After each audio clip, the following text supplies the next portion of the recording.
walla garratti duulli labsamee jira.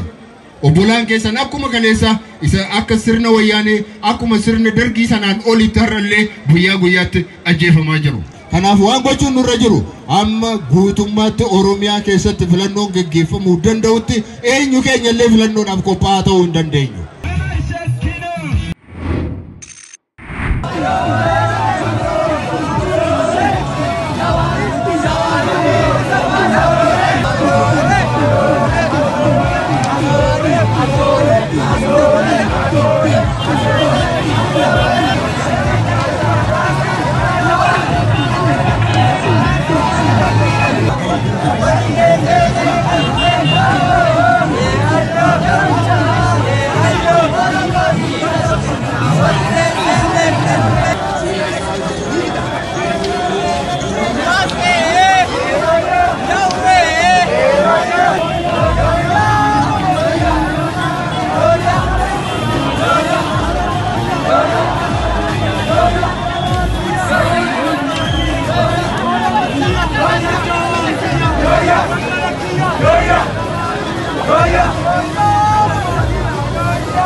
Dandiin karaa fuula keenya dura jiru ammallee guddaadha.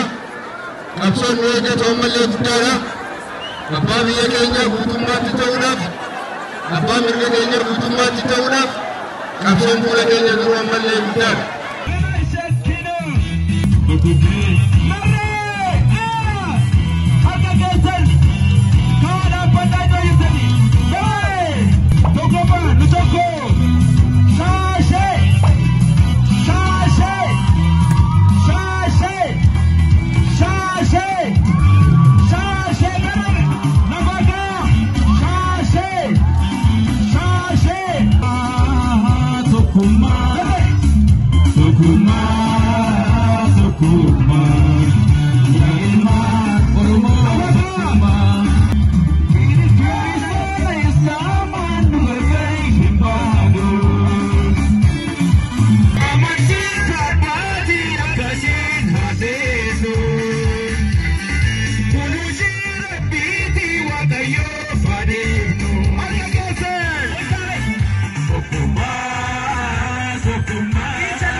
Adama keessatti waan biraatiin wal ga'anii jiru. Akkamittiin mirga keenya akka cabsan, akkamittiin warri kaleessa alagaa jala ture har'ammoo alagaa gooftaa biraa jijjiirratanii akkamittiin akka nu bulchuu danda'an, akkamittiin sirna durii sana keessatti nu deebisuu akka danda'an yeroo ammaa kana mareerraa akka jiran hundumti keessan ni beektu. Kanaatiif yeroon nuuf kun yeroo murteessaadha. Yeroon fuula keenya dura jiru kun yeroo murteessaadha. Beektu akka Oromootti maqaa hedduu nurra kaa'u qabsoo kana qeerrootti du'ee asiin ga'e intarhaamoo jedhanii abaaranii arrabsanii qorqalbii isaa cabsanii akka inni mataa ol qabatee hin deemne akka inni waan shakkamaa ta'etti akka waan inni yakkamaa ta'etti akka waan shiftaa ta'etti lakwaanii addunyaa biratti illee akka kanatti lakkoofsisuu barbaadu. Haa ta'uyyuu malee uummanni as jiru kuni dhuguma shororkeessaadha, dhuguma intarhaamoodha, dhuguma isa sanyii namaa duguuguudha, immoo isa sanyii namaatiif falmaa turedha. Qeerroon akka nuyi beeknutti Oromoo qofaaf miti kan inni qabsaa'aa ture. Kan inni bilisoomses Oromoo qofa miti. Sabaaf sablammiiwwan hundumaatiif wabii ta'eera dhugaa isaa dubbachuudhaaf. Har'as qeerroon keenya, qarreen keenya, sabi keenya guutummaadhumatti mirga sabaaf sablammiiwwan Itoophiyaa keessa jiranii hundumaatiif wabiidha jennee yaadna. Akkasumitiree eega warra afaan keenya kabajan, warra saba keenya kabajan, warra aadaa keenya kabajan, warra eenyummaa keenya kabajan hundumaa hammannee wajjin jiraachuudhaaf nu ijoolleen Oromoo qophiidha. Kun shakii kuni firrillee alagaan illee mootummaan illee addunyaan illee kana shakkuu hin qabu. Nuyi kaleessa sammataadha. Sabaaf sablammii adda addaa wajjin adda nu baasuudhaaf yaalii isaan godhan kaleessas guddaa ture, har'as immoo jabaatee itti fufee jira.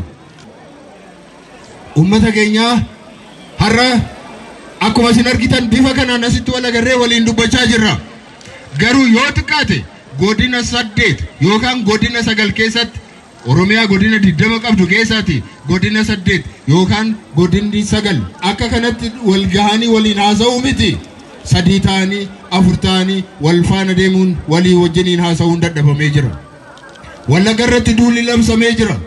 Obbolaan keessan akkuma kaleessa isa akka sirna wayyaanee akkuma sirna dargii sanaan olitti har'allee guyyaa guyyaatti ajjeefamaa jiru.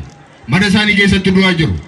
Qotee bulaan biyya isaa keessatti qotatee jiraachuuf dadhabeera. Har'a daldaltoonni biyya sana jiran guutummaadhumatti akka hiyyooman, barnoonni naannoo sanaatti akka dhaabbatu, tajaajilli mootummaa guutummaatti akka dhaabbatu, akka hiyyooman bakka isaanii irraa buqqa'anii gara naannolee gara biraatti akka isaan godaanan taasifamaa jiru. Kanaaf Gujii keessattis kan raawwataa jiru kanumadha. Amma immoo Lubaaboor keessattis babal'ateera. Shawaa lixaa keessattis babal'ateera. Shawaa kaabaa keessatti illee babal'ataa jira. Wanti kun bor asiin ga'u jechuudhaaf tokkollee ragaa hin qabnu.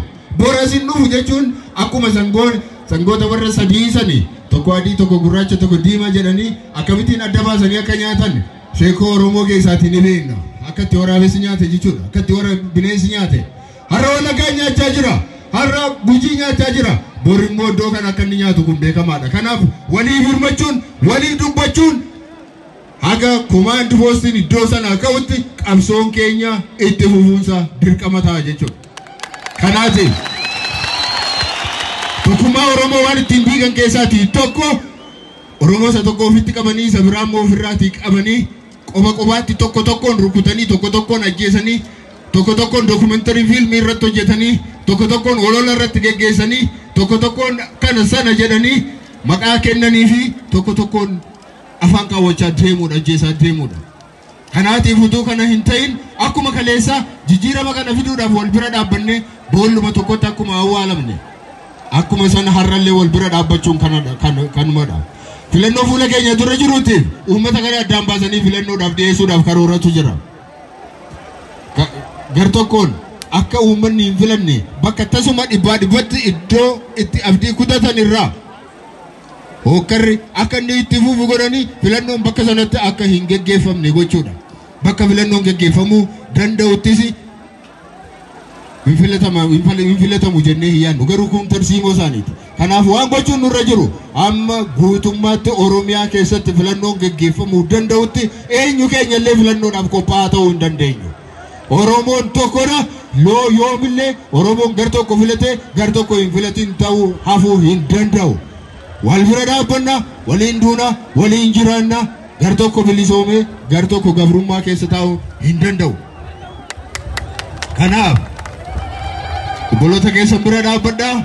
Wanna amma deemaa jiru kana yookaan sirna durii deebifnee ofitti dagaagsina yookaan federaalizimii dhugaa ijaarra yookaan immoo sirna gonfoo sana deebinee fudhanna jechuudha. Kana keessaati filannoon isaa maal akka inni ta'e ani isinitti himuu hin danda'u. Waan gabaabaa tokko har'a lammummaan kan nuu kennan isaan ta'aa jiru miseensota keenya namoota keenya tokko warra biroon gaafatani garuu lammummaan kee eessa eenyu ati Itoophiyaa miti ittiin jedhu ati Itoophiyaa miti ittiin jedhu miseensota biroo gaafatanii hin beekan warrumti gaafatan iyyuu baay'een isaanii lammummaa Itoophiyaa hin qabani garuu abaluu lammii Itoophiyaa sababii hin taane filannootti dhiyaachuu hin danda'u jedhaniitu falmii nutti kaasaa jiru jechuudha. Lammummaa kan nuu kennu eenyuyyuu miti nama harka keenya irratti dhalate nama afaan keenya dubbatu nama nuuf falmaa ture nama nuuf wajjiniin ture lammummaa isaa eenyullee shakkuu hin danda'u eenyullee kennuu fi irraa fudhachuu hin danda'u lammii keenyadha. Amma kun dhugoomutti lammata nus gartokkoon abaluu kabarbaadan filannootti dhiyeessanii kabarbaadan immoo filannootiin ala gochuu danda'u yoo ta'e sababa filannuuf hin qabnu sababii gara filannootti deemnuufis hin qabnu jechuudha.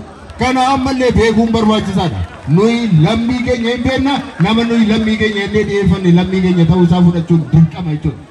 Kana ta'uu baannaan tokko keenya irra deemanii lammummaa keenya nama nuu mirkaneessu nuyi eenyuun illee hin gaafannu. Abashaan eenyummaa keenya nuu mirkaneessu lammummaa keenya nuu mirkaneessuudhaaf mirga isaanii namni kenna hin jiru jechuudha. Egaa ani kana caalaa dubbachuu hin barbaadu. Sabboonummaa keessan eeggadhaa. Eenyummaa keessan eeggadhaa. Fayyaa ta'aa, galatoomaa, ulfaadhaa isiniin jechuun barbaada. Farmaan raawwatu.